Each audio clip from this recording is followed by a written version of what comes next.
This episode is sponsored by Visual Media. Are you an entrepreneur or a small business looking to take your brand to the next level? Then Visual Media is the service for you. Visual Media is a video production company who specializes in creating high quality visual content for social media, websites, and online courses. Head over to Visual Media on Instagram and drop Resilient in their DM to get started. That's VZUALMEDIA to get started. This episode contains topics that may be triggering for some people. Viewers' discretion is advised. What's up, everyone? This is Resilience in Action with Erin Brown, the number one podcast for anyone looking to have a greater human experience. What's going on, everyone? This is Resilience in Action with Erin Brown, and today our very, very special guest is Mr. Logan Taylor. Logan, thank you so much for being here with us. Oh, no, thank you. Thank you for the opportunity. It's a privilege and an honor. Thank you. Absolutely, absolutely. So why be normal, right? What is that? We're just going to jump right in, and I'll get you to tell us a little bit more about yourself. But I want to. Your hat says "Why be normal." Your hoodie says "Why be normal." I have "Why be normal" written down right here. So, tell me more about why be normal. Okay, wonderful. So, first, let me say thank you. I believe in giving people their flowers, and I've watched a few episodes, and so I want to say thank you for this opportunity. It's a privilege and an honor, and I appreciate what you do. And so I just want to say that. But why be normal? Who we are, what we do. Why be normal? We help economically disadvantaged at-risk youth. We help them overcome obstacles through empowerment speaking and a curriculum development program. And so I work in the education space. I've been working in the education space since 2015. And so we go and we do professional development with teachers. We do student assemblies. We do curriculum development program where we license out our curriculum to schools and school districts and things like that. And our curriculum is wrapped around social and emotional learning and mental health. Oh, cool. Okay, so what started this all? Where did this come from? Have you always been this Logan that we see today?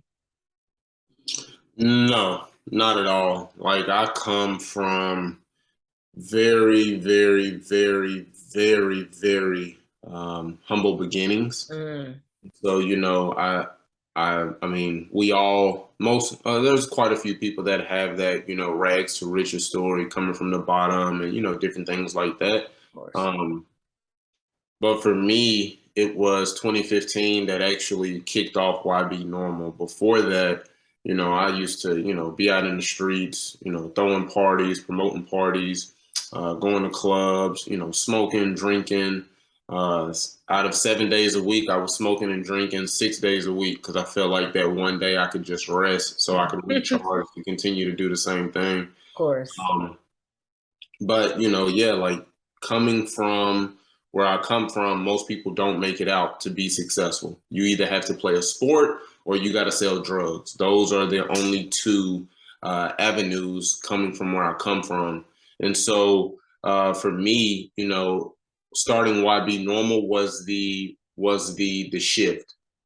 That wasn't the start. That was just the vision and the direction and things that God set out for me.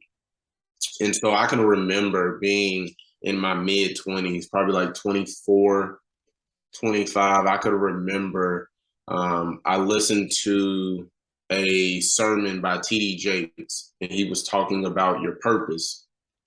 And he was talking about how, during that time, I can remember like he was talking about when you are, going after your purpose, when you are going through things that are purpose filled, that there's gonna be some things that are gonna be difficult. There are gonna be some friends that you're gonna lose. Yeah. There are going to be some opportunities for you that you can't really explain and different things of that nature. And so listening to that, because at that time, I was working 3 jobs. Mm. So I was barely seeing my kids. I have three kids. At the time, I had two. So Okay. my oldest boy, Noah, and my daughter, Ryan. I was working three jobs. So I was working at this warehouse that packaged food for Kroger, Mm-hmm. and I was working at DSW, the shoe store, and then I was also working at Cold Stone Creamery. Ooh, And Cold Stone. oh yeah, listen, I know all the little jingles and everything. When they leave a little tip and you do the jingles and all that type of stuff, I know all of that type of stuff. But shout out to Cold Stone. That was that and DSW were one of my favorite places. The place that like really took a toll on me and I really had to let it go was working in the warehouse and packaging the food for Kroger. Yeah. So when you see people when you would see people like late at night when the grocery store is getting ready to close and they're bringing those pallets out, Mm-hmm. I was the person that was stacking that. Gotcha. Okay. Okay. Okay. So I was that individual, and I could remember, man, like there were some guys, there were some Hispanic guys that worked there, and man, they would run circles around me. Mm-hmm. Like they would be able to do like it would take me at least for maybe 5, maybe 6 hours to just do one pallet. Was it that involved? Did you literally have to? So what I'm thinking is like, okay, there's a warehouse. You have to go basically shop for the product, and then you have to stack the product on the pallets. Okay. Okay. All right. You have to go. So, and it was basically like an assembly line. So Mhm. you would have to go down one aisle, and you would drive like this like motorized like little scooter, and the Okay. pallet would be on it. But the thing was is that like when I would get my orders, it wouldn't be like, oh, let me get one of these, let me get two of these. Like it was like, okay, let me get 15 or 20 packets of water. Well, water is heavy, Yeah. Yeah. Yeah. right? Like that's heavy. And so I'm like, okay. And then you have to package it a certain way so it doesn't fall. Mm-hmm. Because I have to go all the way through. I have to go all the way through the aisles and the line before I can wrap it. Gotcha. Gotcha. So Okay. you had to layer it and package it a certain way.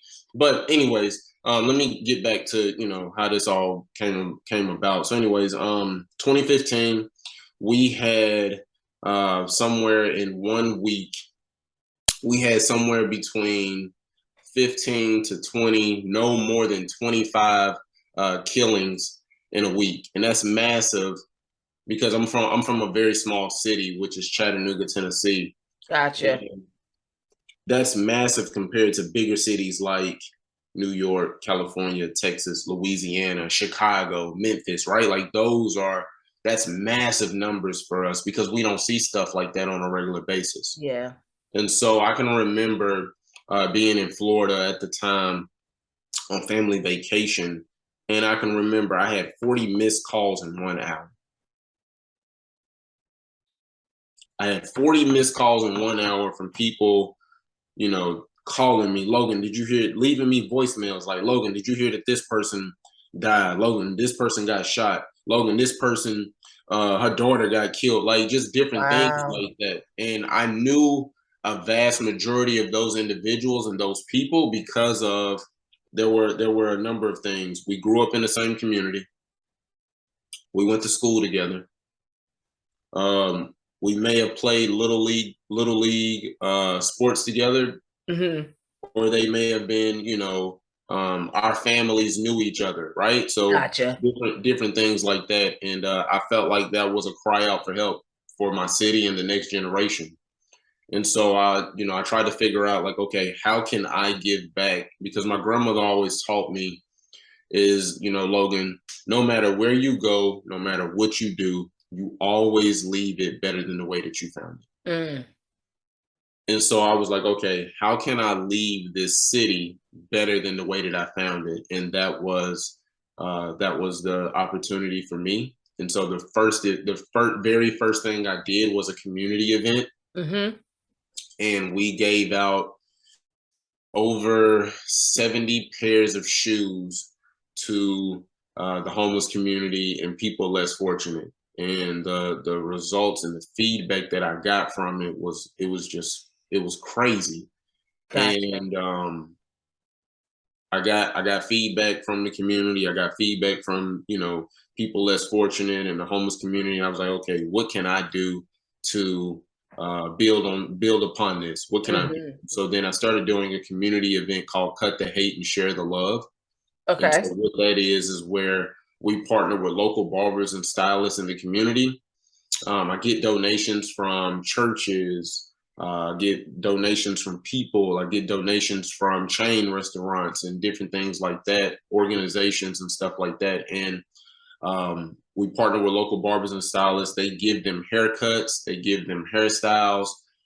They also have an opportunity to be able to not purchase, but be able to take gently worn shoes and clothes that people have donated. And so that's how we do that. And then I bring in a medical component where we bring in an insurance person, because we know that some homeless people don't have insurance and things of that nature, or people less fortunate, they don't even know what it is. And so we brought in a Medicare, Medicaid person, brought in some local hospitals where they could give different tests, as well as make people aware of different, different services that they offer and stuff like that. And then we partner with a big chain restaurant like Olive Garden, and then they provide the food and stuff like that. And That's so awesome.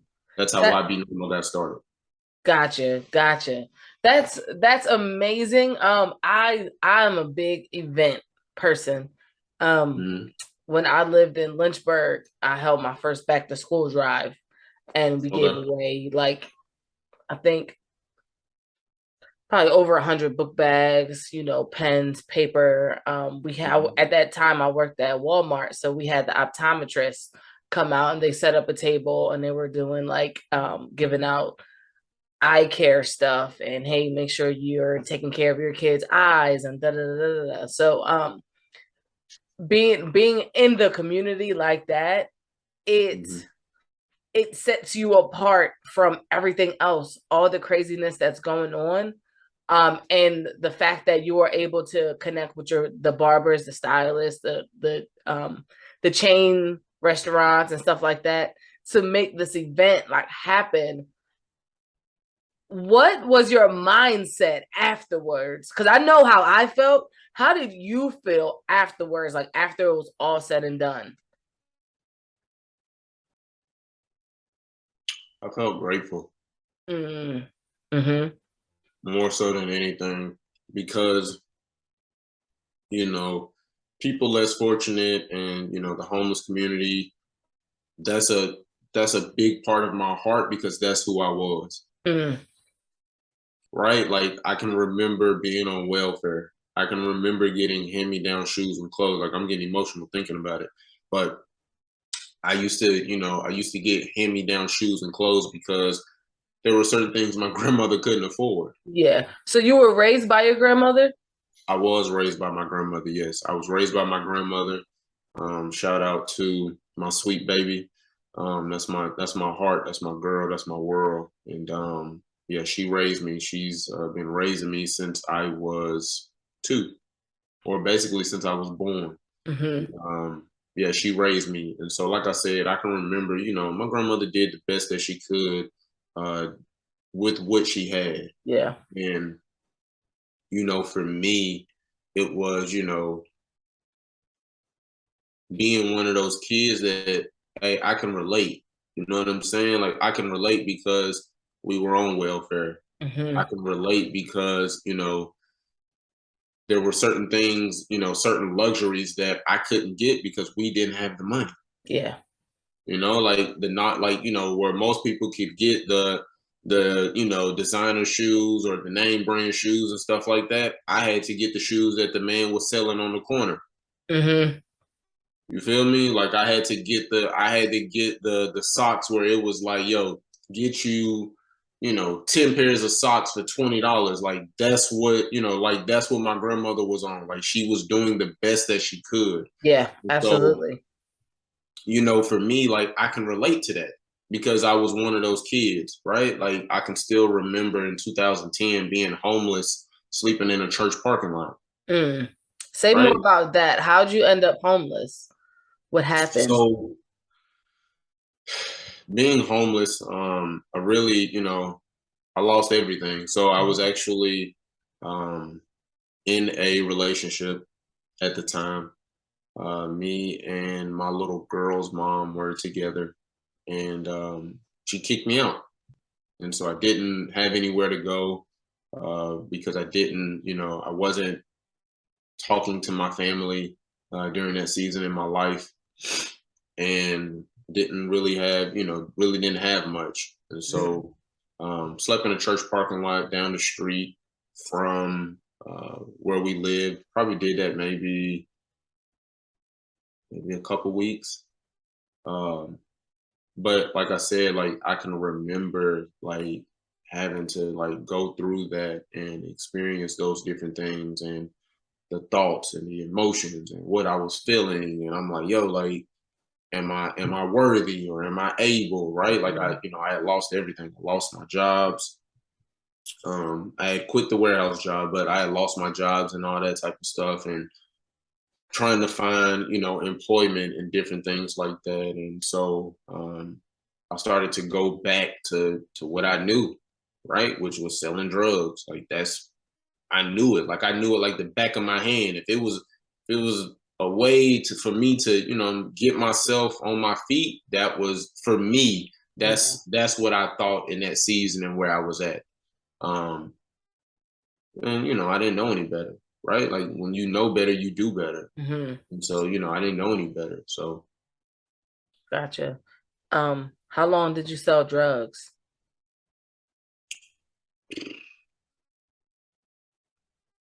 sold drugs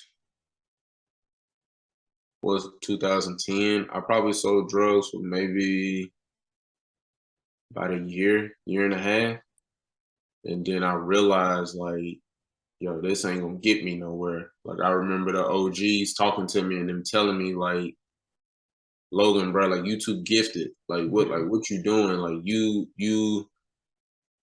you are great at basketball. You know what I'm saying? Like you lost your scholarship, and it's just like stuff just started going downhill for me when I graduated high school in 2006. Mhm. And I can remember the OGs pulling me to the side, talking to me like, "Dude, you don't need to be doing this. Like, what you doing?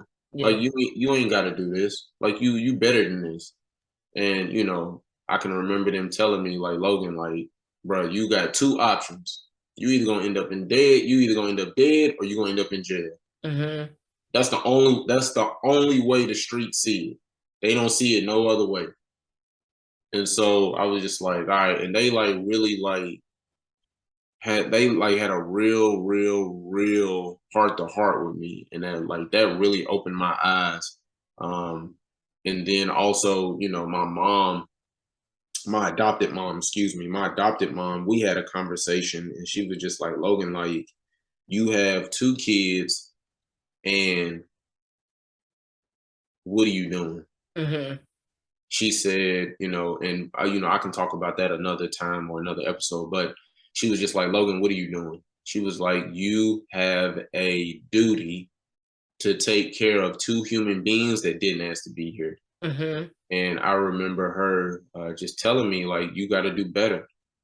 And she was like, God wants more for you. God wants you to be the best version of Logan. And she was like, you need to get it together. And so that's when I really started to shift and make a change. And so that's how the three jobs and stuff like that came about, because I was Got like, you. okay, if I'm staying busy and working my butt off, I ain't got time to be running around in the streets and all that type of Mhm. stuff. So So shout out to the OGs, because there's some OGs in out there in specific neighborhoods that would have saw you and took advantage of that. oh, They absolutely. would have definitely Absolutely. like I can use you, I can, manipulate you, Absolutely. Man, get you to listen. do this, that, and third. So shout out to them for actually like having that conversation with you and seeing your potential and Mm, shining light on it, opposed to trying to douse it, trying to stifle you out. That's major. And for the people that you had in your life that encourage you, and held you accountable, like, hey, it's time to do, you got to do something else. It's yep, time to make absolutely. something else work. um Absolutely. I had people, it's funny you say that. Like I had people in my life that like really wanted to see they wanted to see the greatness that was in me. They wanted to see it come to mm, fruition. mm, Like I can remember being younger and I can remember running the streets with some of my friends in the neighborhood and I can remember us doing certain things and they would say, "Hey Logan, bro, you go home because you going to be something in life." mm-hmm. Because they was trying to protect me. But I'm like, yo, like y'all my homies, like we running together, like you know what I'm saying? Like we doing if we going in, we going all in. Like Yeah, that's how, that's how I do things. Is like I'm not gonna be lukewarm. Like I'm gonna go all in. yeah. So they man, like my friend, like at the time, growing up, my friends that were in the neighborhood, like they used to tell me, like, Logan, bro, you gonna go places, you gonna do stuff. And they used to be like, man, like, nah, like you can't go do this. Nah, Logan, you can't do this. And I used to be like, bro, y'all tripping, bro. Like, come on, man. Like, let me, you know what I'm saying? And they used to be like, nah, dude, because you going somewhere. Like, bro, you gonna do something, you gonna do some amazing things in this world. And so, I can appreciate people that hold me accountable. Hey, hey, hey, did you know I wrote a book? It's called The Value Method: 5 Steps to Unlocking Your Greatest Potential. And in it, I share just that: 5 wildly easy, actionable steps that will set you up to have a greater human experience daily. I've included interactive worksheets and small assignments at the end of each chapter. You're literally creating a living blueprint of your best life. Be sure to check out the show notes for the link to purchase your copy and a copy for a friend. Mhm. When did you start listening to them? Like when did the switch happen and then you were like, "Oh, okay. Yeah, let me go home." The switch, there were a few switches that happened. Um, the first one was my kids being born. Mhm. That right there, like that was the switch. Like my baby boy being born, cutting his umbilical cord, being there, like seeing him being birthed, like that really did something to me. Um, and I was just like, dang, like I got somebody that didn't ask to be here, and that's a different type of love. Yeah. Um, my grandmother getting sick and seeing her on the hospital bed to where, there was a high possibility of her dying. I can remember her having, a very, very bad stroke. Mm. And her, one side of her body is completely paralyzed and weak because of that stroke. And so, different things like that, losing my brother in 2019. He committed suicide. And so dealing with that, losing some very close friends of mine, you know what I'm saying, dying from, drug overdose or selling drugs and different things like that. Some, Yeah. I got some friends that, are in gangs and stuff like that and, dying over a color and different things like that. And so just, experience those different things. And like I said, like those were some of the switches that clicked for me. Mhm. And so I was just like, okay, like Logan, like, bro, we got to do something. You know what I'm saying? We can't continue to let the cycle continue. And so for me, that was one of those things. My kids being born, my grandmother being sick, losing my brother in 2019. That was another switch for me.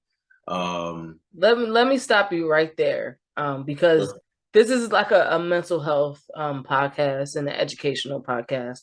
And being someone who has attempted like multiple times, how did you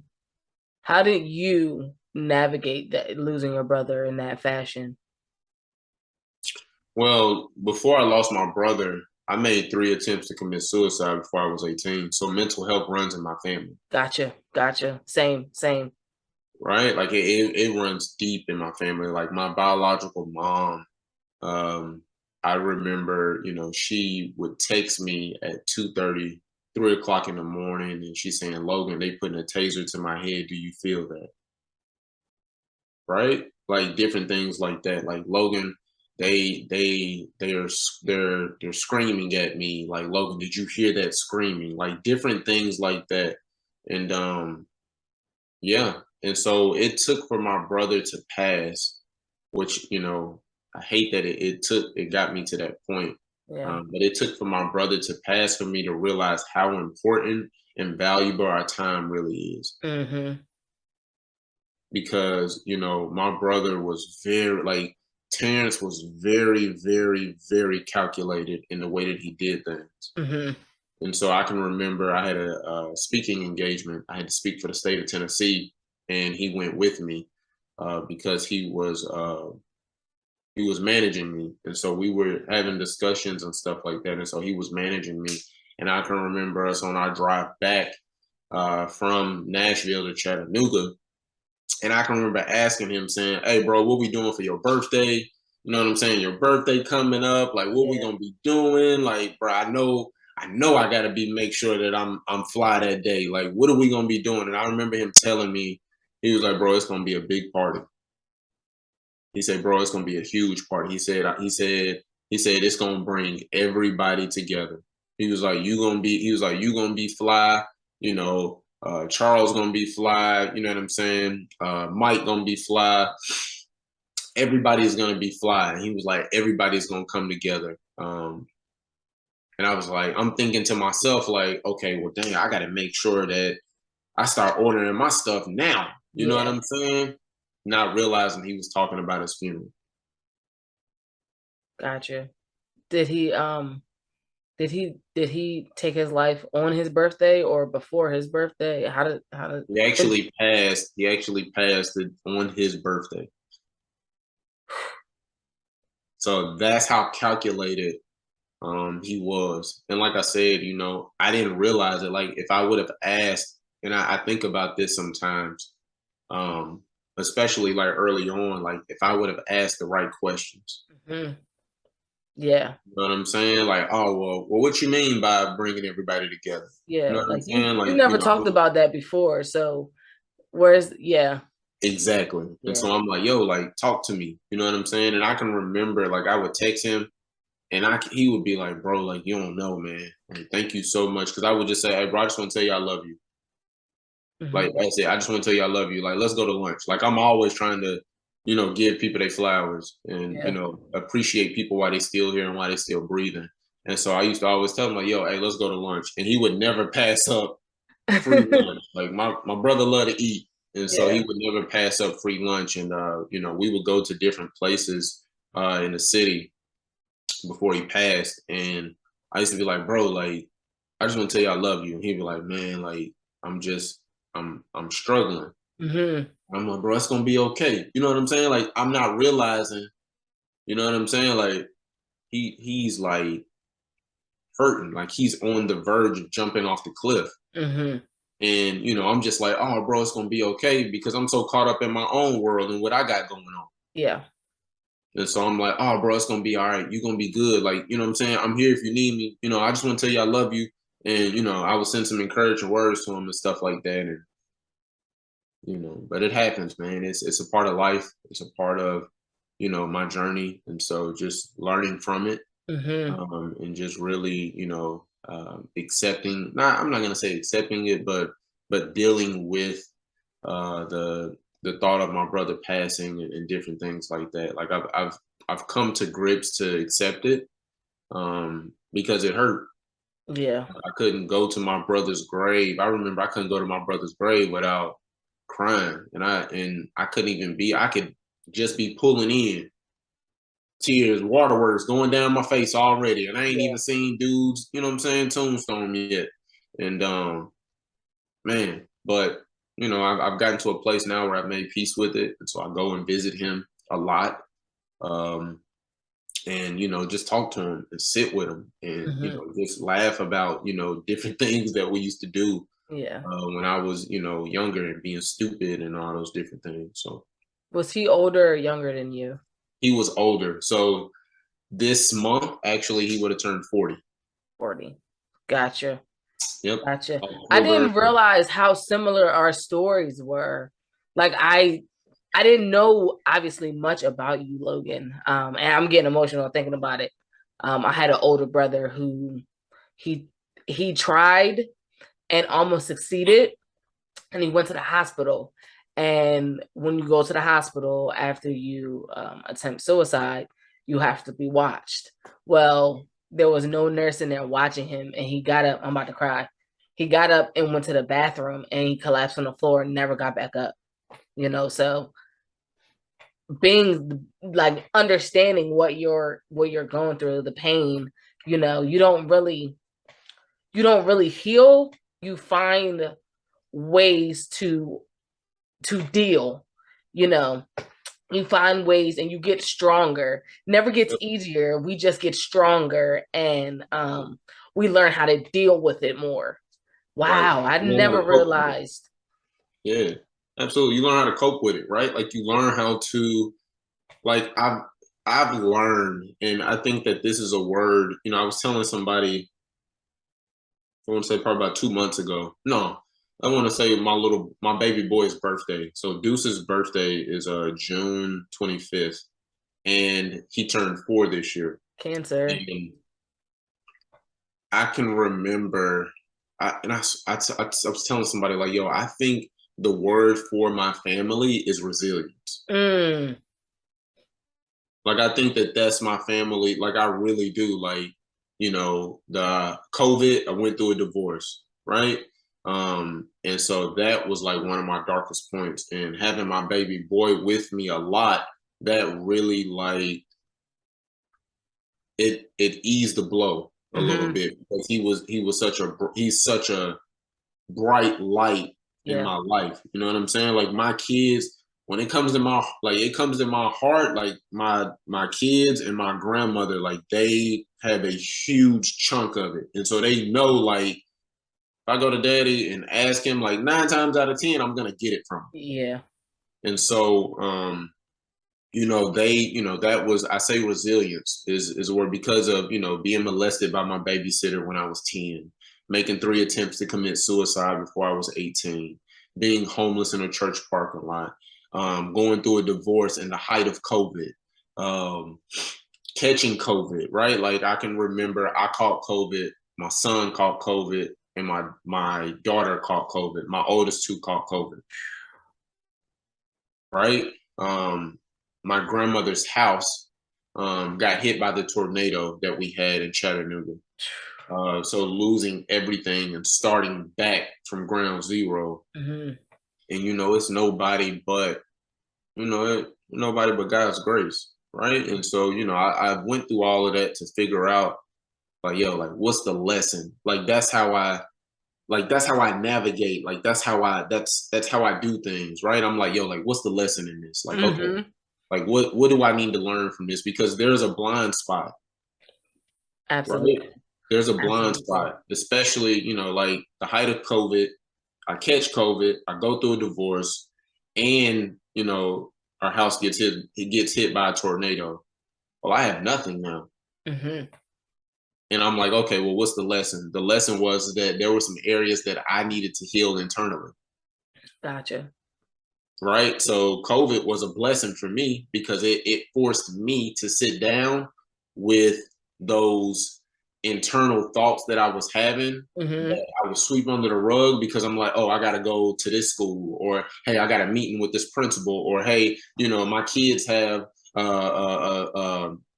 activity, or you know what I'm saying? Like, oh, I got a parent teacher. So I was always on the go so I could sweep those things under the rug. And being in COVID, we couldn't go nowhere. So it Yeah. was like, oh, boom, now I got these thoughts, and they like, oh, Logan, you're not worthy. And I realized it was my little boy because I was raised on survival. Uh-huh. And you I'm sure you developed those defense mechanisms, those survival mechanisms that as you got older, they no longer served you, but you still deployed them. And that, you know, you you feel like it's keeping you safe, but ultimately it's doing so much damage and it's hurting us. So yeah, my goodness. You I'm talking glad we're spicy having this right now. conversation. You talking spicy right now, Erin. You talking Listen, real spicy. listen. I've been there, been there. Melissa as a child, I lived in a U-Haul van for like a week and a half. Mm-hmm. Um, and going in the army, leaving the army, like just navigating my sexuality and who I was and how I was showing up as a Black lesbian in the United States of America. Mm-hmm. It's different. It's very hard. It's hard, and when we have those tools that we use as children to survive, to literally just survive, it's really, really hard to let go of them because that's all we knew. Those were our life preservers. And what happens when you're in the middle of the ocean with no life preserver? You think you're going to drown, right? But now we have to let go of those life preservers to find new ones that serve us better, new ones that hold us up, hold us accountable, whether that's our support system, whether that's going to therapy, whether that's, learning how to love us, ourselves more. It's so, so important. Logan, you are talking that talk right now. Like I don't know if you I guess the universe knew I needed to have this conversation. And you're the perfect person to have this conversation with. I didn't realize how much we really had in common. Our stories are obviously yours is it's different, but there's some similarities that I'm just not going to ignore, you know. Absolutely.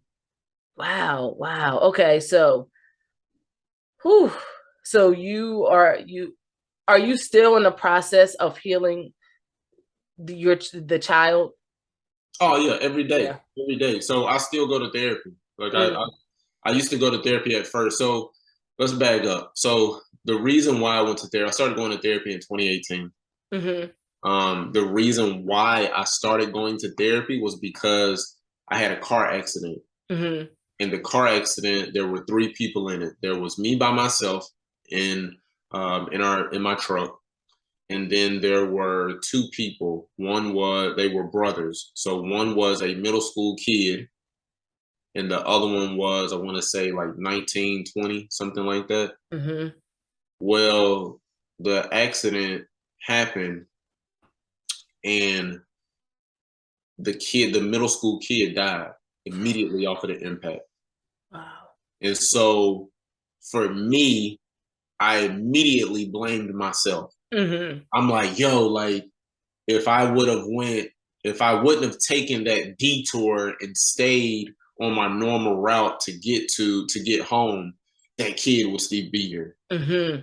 Or if I would have never taken this detour or taken this left like they told me to and just kept going straight, this kid will still be here. Yeah.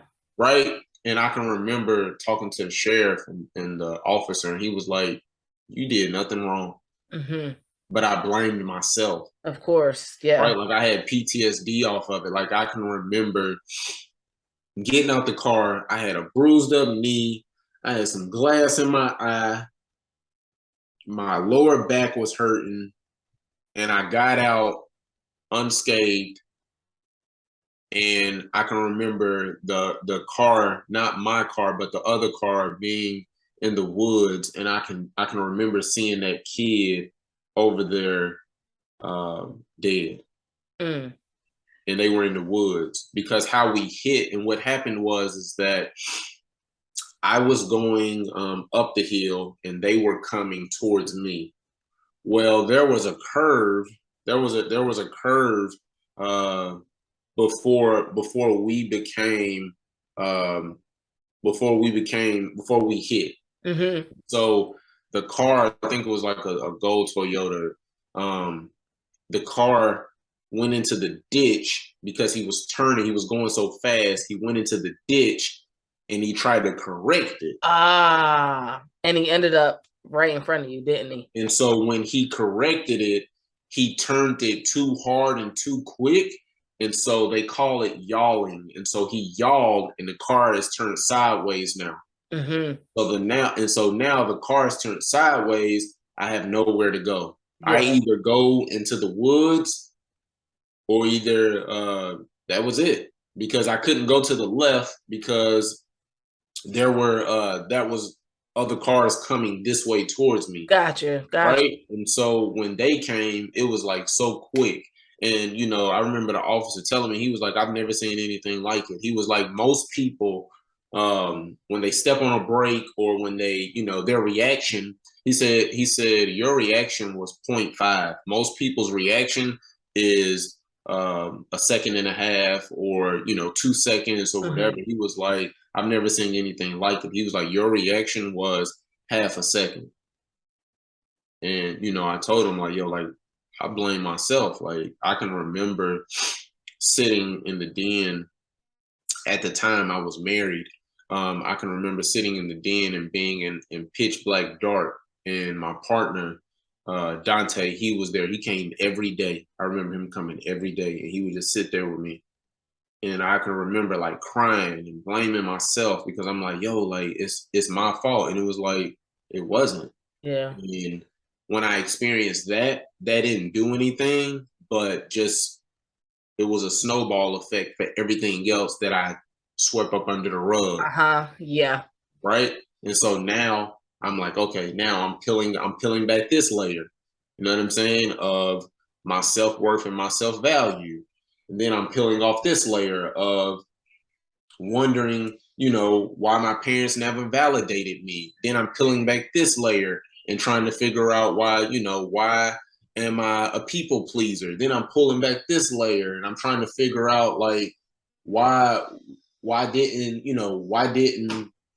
why didn't I validate myself or love myself? Like why did I want to make attempts to commit suicide? You know Mm-hmm. what I'm saying? Then I'm pulling back this layer and looking at the generational curses. Then I'm pulling back this layer and I'm trying to navigate and figure out like Logan, like why do you have issues with wanting to be in a committed relationship? Like why, like you know what I'm saying? Like I was pulling back all of these different layers and I was Yeah. just finding these blind spots when I was going to therapy. And when I say like, if it wasn't for therapy, I wouldn't be in the position that I'm in right now. Yeah. You know Yeah. what I'm saying? Like I wouldn't be able to love properly. I wouldn't be able to be in a committed relationship, right? Like I wouldn't be able to do half of the things that I'm doing, right? Like I'm not even in survival mode anymore. Like I'm in so much, I give so much love and gratitude to stuff that I'm just like, oh man, like what can we do to fix this? Because Yeah. I still find blind spots about myself because it's not the older me, right? It's the little boy. It's the Mm-hmm. internal me. Because what I realized was, yo, like my enemy was my inner me. Mm. That was a bar. You feel what I'm That was a saying? bar. That was a bar. Okay. My inner me was my inner me. It Mm. wasn't anybody else, right? Like it wasn't my kids' mothers, or it wasn't, my grandmother, or it wasn't, the fear and the negativity that people would spew onto me. It was me. Mm-hmm. And I can remember going to therapy and my telling my therapist that, and he was like, bro, you different. Like it took me a year and a half to finally let my wall down, to finally start to make some headway Yeah. with opening up and really like navigating and really figuring out my blind spots and healing them. Yeah. Vulnerability is such a conundrum. It's so crazy because people say, vulnerability is being soft, or, you know, vulnerability is the hardest emotion to have, like showing up and putting all your cards on the table face up. You know, what did Brene Brown say? Like when you step into the ring, regardless of how you feel, like showing up, that vulnerability, that's a muscle that I wish more people exercised, because I truly believe that the world would be in a better position. There'd be more empathy and grace and patience if we were just bold enough to show our vulnerability. But yeah, like it takes a while, you know. Most definitely. Like, I told you early on when we first, started the recording, like I told you, like vulnerability is my superpower. I wrote that down. Vulnerability is your superpower. Why do you feel like that? Because I can walk in my truth and not be ashamed. Right? Like I can walk in my truth and say, yep, I was one of those kids that used to steal from the grocery store so we could have something to eat. Right? Like, yep, I was one of those kids that I felt like I wasn't worthy. I felt like I wasn't loved. I looked for affirmation. I looked for validation, and I looked for confirmation. I looked for all of those things in people. Yeah. Right? Like I can be okay and say, yep, I was a people pleaser. Because I would be literally anything. It's funny, like I'd be looking back and be like, Logan, what was you thinking? But I'd be like, I could be anything. If somebody said, "Oh, Logan, you stupid," that's exactly what I would portray myself as. Hey. If you're enjoying this content, do not forget to rate and review. Wherever you're listening to this podcast, be sure to rate and review. It helps us reach more people in more ways. Now, let's get back to some resilience. Oh, Logan, you this, you that. You're a womanizer. That's exactly what I would portray myself as, right? And so now I can say, yep, you're right. I was a womanizer. And you know what? I apologize for the way that I treated you because I was wrong. I can take accountability in my truth and not blame anybody else or not say, oh, well, if you would have, treated me this way, then I wouldn't have went. No, I take 100% ownership over all of the things that, I have encountered in my life. I take 100% ownership in the way that I react. Yeah. Yep, that Me? reaction. Those reactions, we can't control other people. But we for damn sure can control how we react to those other people, those other situations. Absolutely. And your self-awareness is how do I even your self-awareness, Logan, is commendable. Your self-awareness is admirable. Your self-awareness, the work that you've done. So earlier you said your grandmother said, you should leave any place better than you found it, right? So my motto from the very beginning, from 2017, I think I started this work, is to leave this world better than I found it, starting with myself. Yeah. You got to add, when you add that extra piece in, that's a level of self-awareness, a level of self-accountability that you have to have. And you sir, are displaying and wearing your awareness and self-accountability like the cape that it is. Like you are a superhero, and that vulnerability is definitely your superpower. Like you have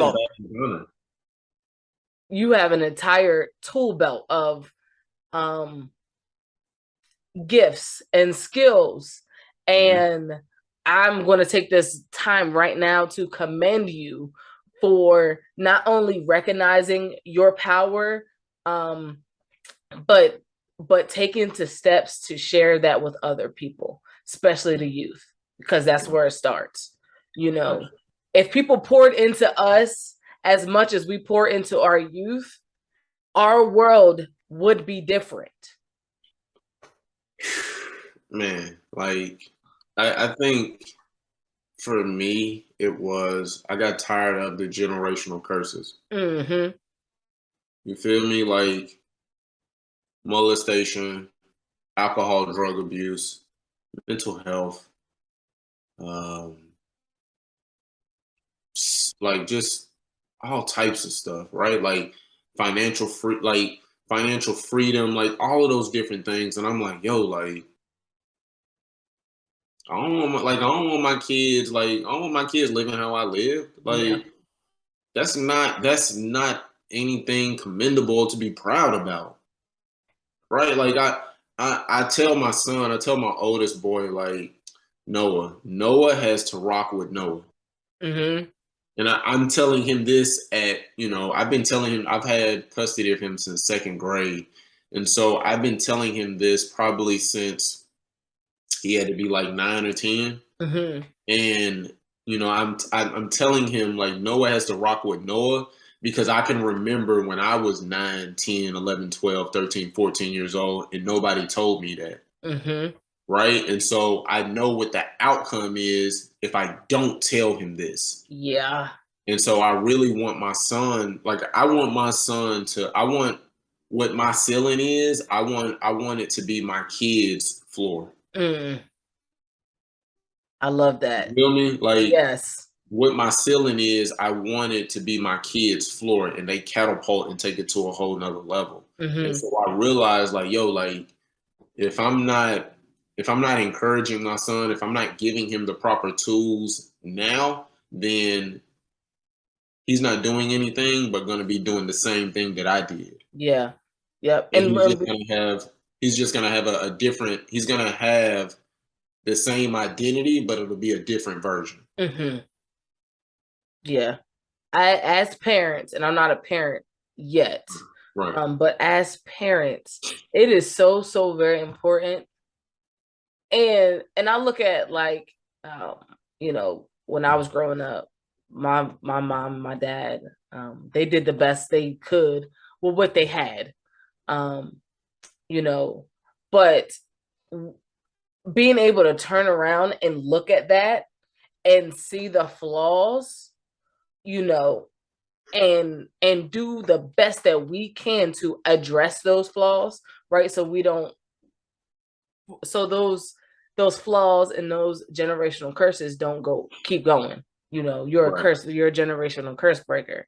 Like you are the person in your family in your cycle Mm-hmm. that said, no, we're not going to do this. This isn't productive. This doesn't serve us anymore. These actions are not, they don't validate who it is that we are going to be, our greatest selves. So we are Mm-hmm. no longer doing this. Like, Right. how does that make you feel? Like knowing that you have been chosen to do that work.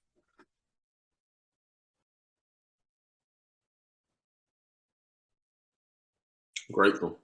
Mm, Like I don't have like I am so like when I say grateful, like I'm so grateful to the point that where I'm at in life right now in the season that I'm in. Like I am so grateful because I know that what I'm going through or the challenges that I'm facing is helping somebody else. yeah.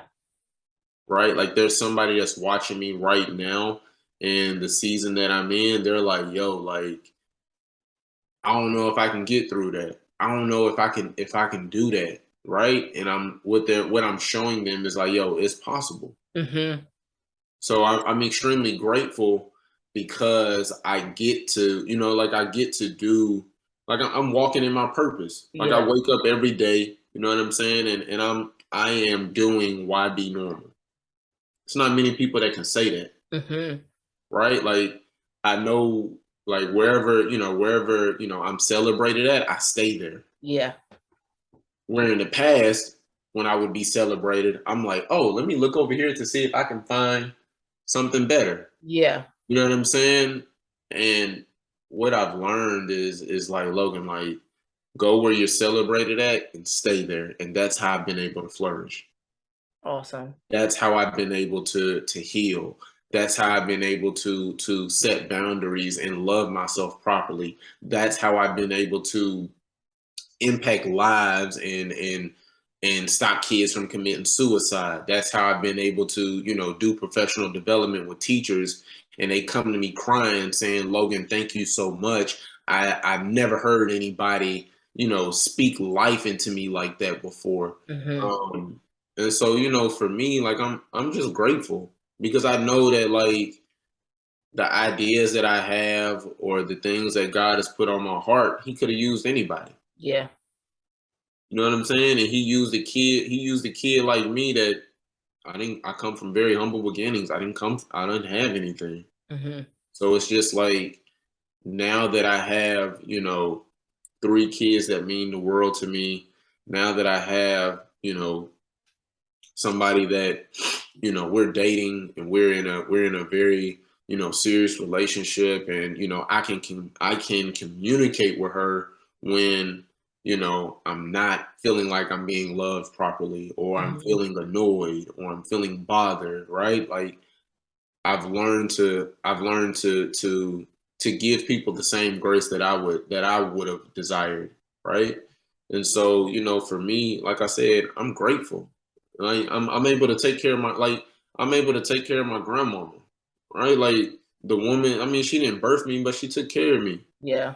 You know what I'm saying? And so, I come from nothing. Like when I say I come from nothing, like I come from nothing. I can remember, I can recall my mom having me in a crack house at 2 years old, Mm. right? And so for me, like I'm so grateful because I get to do what God has called me to do. And when it came to my purpose, it was no conference call.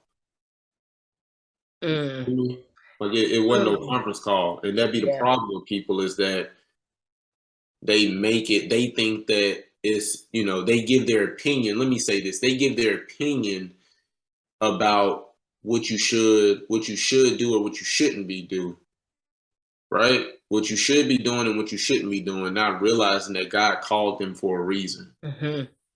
right? Like he doesn't ask you about the accolades or the things that you're doing, Aaron. He said, "Hey, Aaron, this is what I want you to be doing. This is the lane and the avenue that I want to place you in, and so I need you to go forth and make it happen."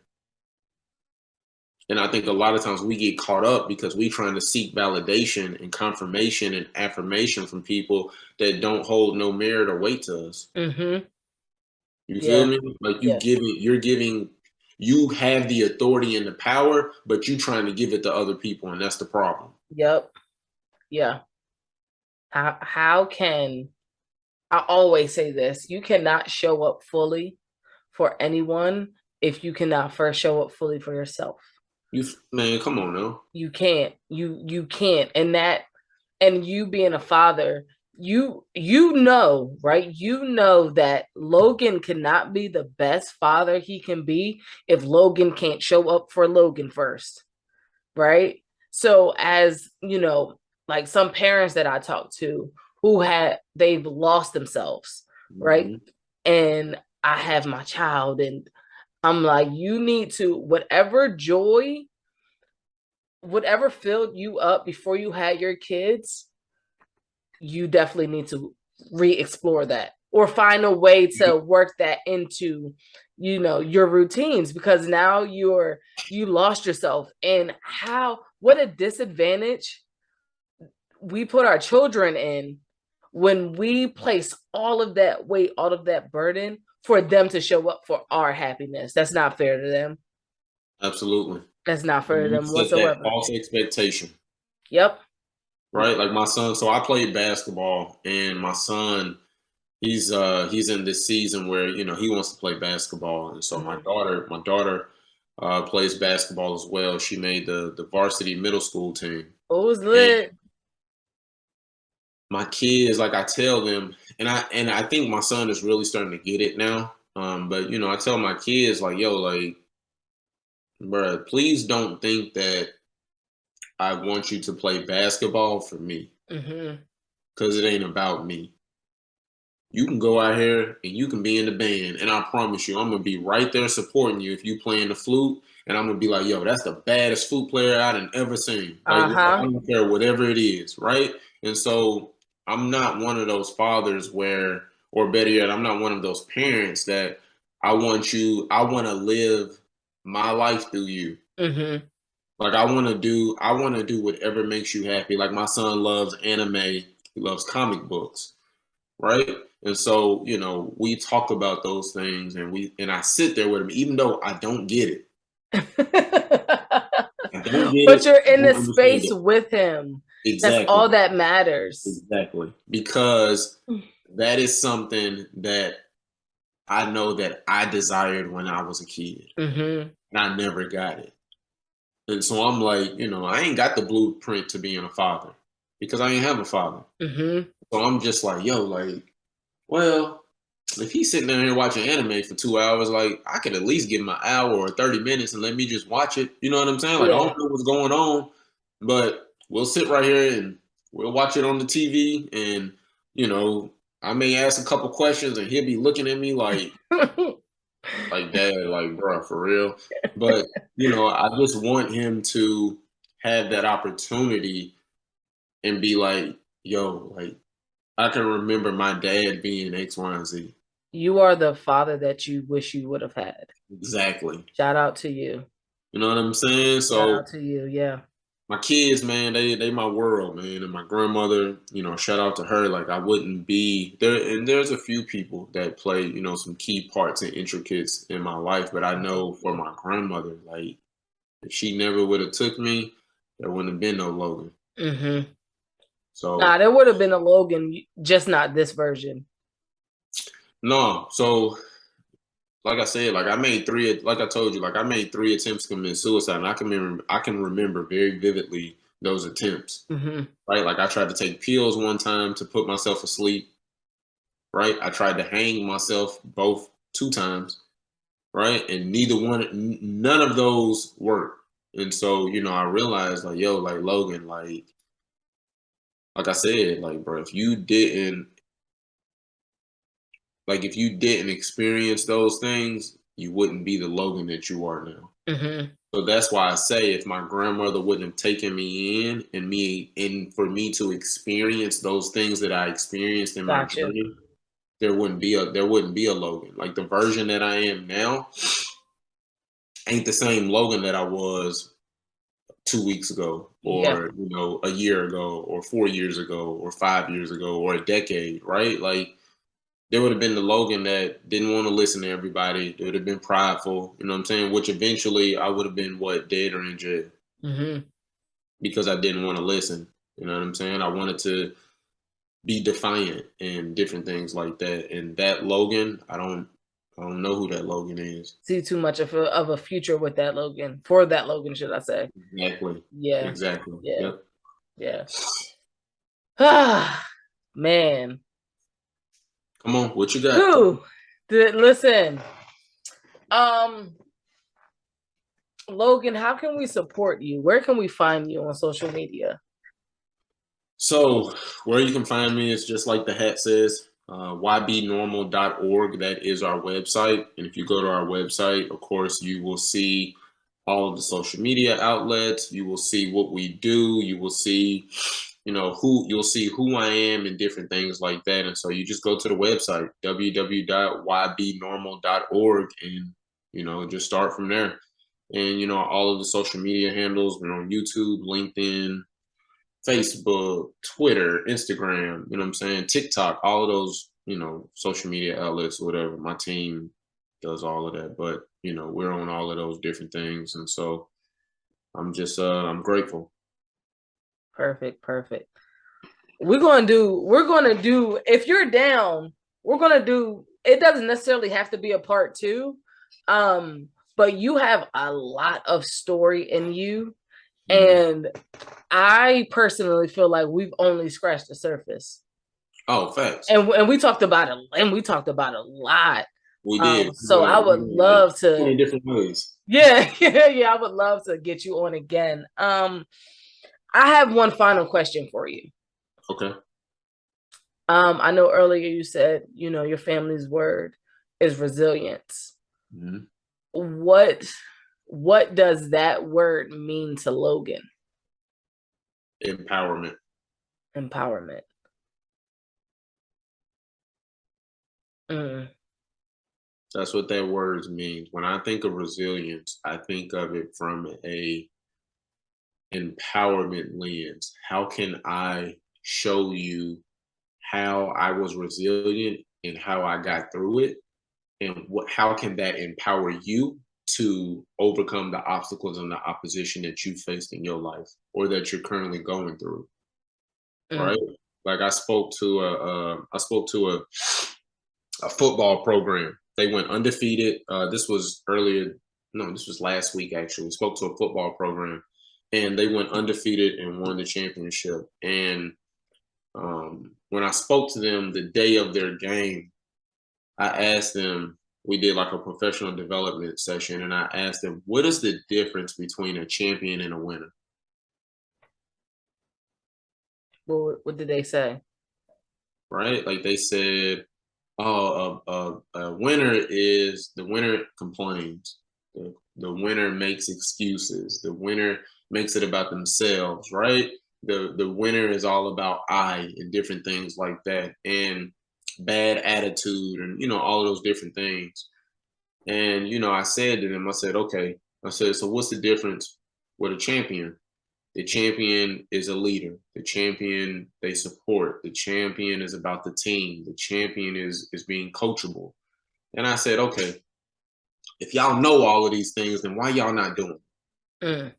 Like flat out. Like let's just be real because a lot of times what happens is that human beings, right? Like what they will do is that they will go through something and then they want to complain about it and not try to fix it. Mm-hmm.